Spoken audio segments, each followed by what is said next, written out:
Bueno, pois conocín Pazo de Vilane un pouco porque a miña irmá falaronlle de que necesitaban xente e veu facer a entrevista e preguntoume se me importaba vir con ela. Entón, entrevistáronnos as dúas e quedáronse comigo.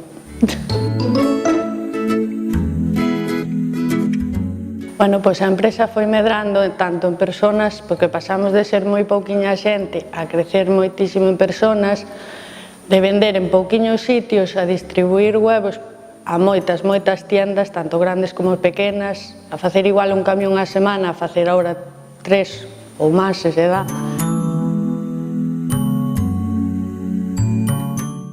Pois nós chegamos e cada día estamos nun puesto distinto.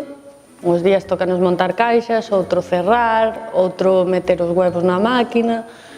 Entonces cada día é un sitio novo e tes unha responsabilidade nova e vaste, para que non seña todo tan monótono e tan igual todos os días, vamos rotando os puestos de traballo.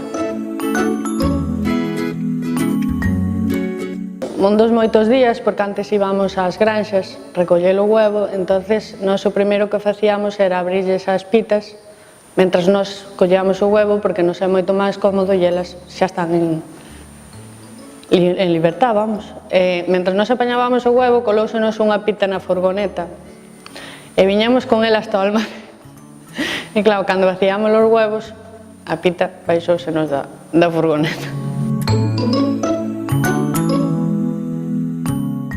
Bueno, pois o típico bizcocho de yogur, ou limón, como chame cada un, pois leva un sobre de levadura, leva 3 ovos, leva un yogur de limón, botaslle as 3 medidas do yogur de fariña, botas 2 medidas de azúcar e unha medida de aceite, e bátelo todo. E mételo no forno que xa estuvera precalentado polo menos 5 minutos durante 35 minutos.